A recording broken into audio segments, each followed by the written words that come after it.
Alright guys, time for another trip report, and as always, I am only responsible for my actions only, not responsible for the actions of others.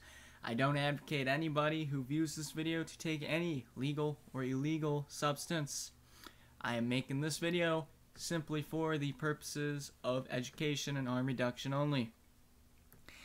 And with that being said, let's get into the substance at hand today, which is the Amanita Muscaria mushrooms, also known as the Agaric mushrooms. Probably the most commonly recognized mushrooms in the world.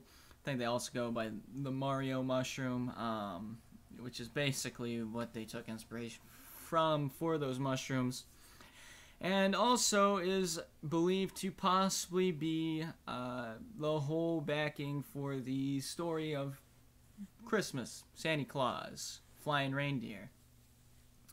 We'll get into that all in this video. I'm thinking this might be a longer trip report, so, grab some food or something, I guess. But, first and foremost, let's get into the chemistry. Of course, it's an Amanita family mushroom, so it's probably best not to pick these yourself, because you might accidentally pick something like the Destroying Angel, which is simply put, a deadly fucking mushroom. It's also somewhat tricky later on in the growing season because the white spots that are commonly found on the Amanita Muscaria will usually wash away when it makes contact with the rain. Now, with that being said, this isn't the only form of the Amanita you will find. Now, arguably, some of the subspecies of Amanita muscaria will vary in levels of the psychoactive chemicals, but you'll find them in a deep yellow color, you'll find them in a pale yellow color, red color, sometimes almost appearing brown. They seem to pop up in different variations around, several different places of the world, on the northern hemisphere, it seems. Some history on this, there are rumors that this was used by Viking berserker warriors before battle. Now, some people contend against that theory, saying that basically it'd be impossible because usually people are put into their ass when they take Amanita muscaria. That wasn't the case for me. I'll get into my experience later on. Of course, the whole Siberian tribes that would take these mushrooms as part of a religious purposes, and it's often thought to be one of the first religiously or spiritually used substances.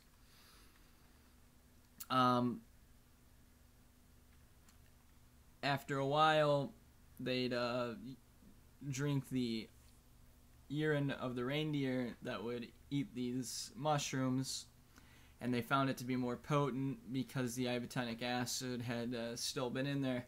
But after a while, the shamans realized this and would basically just make people drink their piss, so you kind of have control over the flow of the substance. But with that being said, the chemistry is pretty simple. People thought muscarine was the active component. It's seeming more and more now with ibotenic acid and mucimol. Now, raw mushrooms are basically completely ibotenic acid. You're just going to get sick if you eat the raw mushrooms freshly picked. That's why people always sell them or give them or find them and dry them. Usually dried is the only way they're ingested. Unless, you have some crazy maniac who does extract of this. Not really a smart idea, considering such a small quantity of these can be deadly.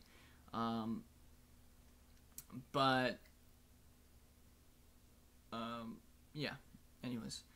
Or they drank the piss. But that kind of gets some of the ibotenic acid over into mucimol territory, and it makes it easier to digest, because ibotenic acid is really the substance that's responsible for making people throw up when they take this. Now, I haven't thrown up on this yet.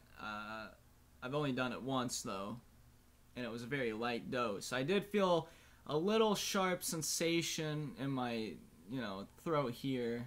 I think everybody gets that before they throw up, but that only lasted about a minute. But as far as legality is concerned, it's pretty much legal on the books everywhere to buy, possess, trade, and sell.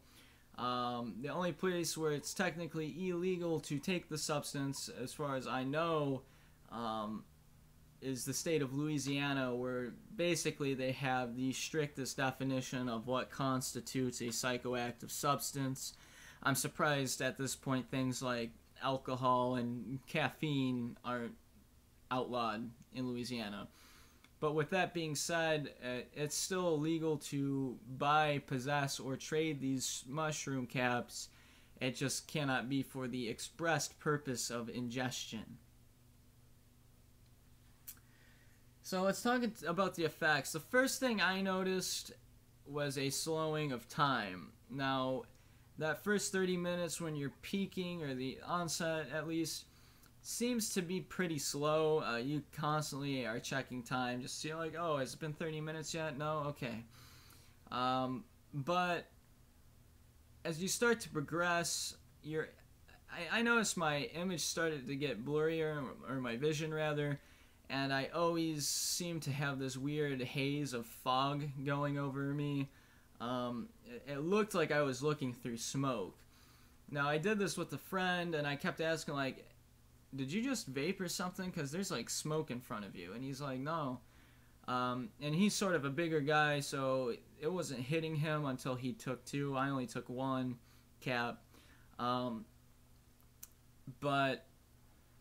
I will admit, and I don't endorse this action, but I did run out of coils for my vape. And I was like, well, shit, we got about an hour and a half left before this vape shop closes. So we drove about 10 miles down the road and back, pretty much tripping off of Amanita Muscaria's. Wasn't too hard. It kind of reminds me of driving after you're coming down off of being high. You just got to focus on the road more. Once again, I don't endorse operating a motor vehicle while under the influence of any psychoactive substance at all. It just isn't a good idea, and it won't reflect good on you. But we pulled up to the vape shop, and in front of the vape shop there's this light at night to illuminate the door so people know where to go in. And we probably sat there for a minute looking at this light. And I noticed that too, lights seem to be way more intense while in dark areas. My friend and I seem to be pretty infatuated with lights everywhere. And you're just in a general sense of euphoria too, but it's weird because while you're on Kratum Na, like I said before, it kind of seems like you have this duality of a stimulant and a depressant going through you at the same time. With Amanita Muscaria, it's more like you slip into these episodes of being really hyper or really sedated. I noticed while I was on them, they acted more as like a euphoric stimulant for me. I noticed once my friend doubled his dose up, it kind of made him more sedated, but I had the sudden urge to do everything in a very fast and timely fashion because I just thought like time was running out, just in general. So it ended up happening when we just decided to go outside or something, and I just started running around to do tasks. When I would normally just walk at maybe a semi-fast rate, I was dead-ass sprinting across the yard. And I do enjoy I did enjoy being under the influence of this stuff outside as opposed to inside.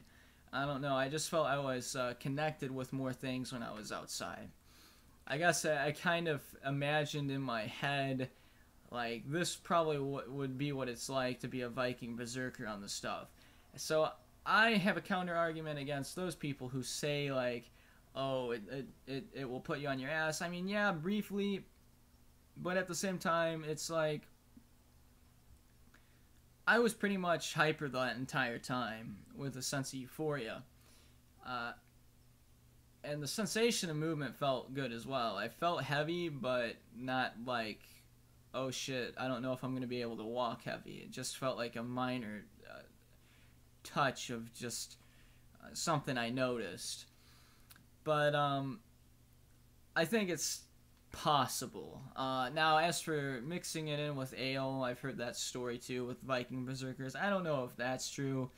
I don't know if mixing it with alcohol would be such a good idea, because alcohol is just kind of a slow you down type of substance anyway. But I'm imagining in those days anyway, they pretty much just mixed beer in with water to live day to day, because they didn't realize the ethyl alcohol was killing the bacteria in the water. They just thought water wasn't healthy.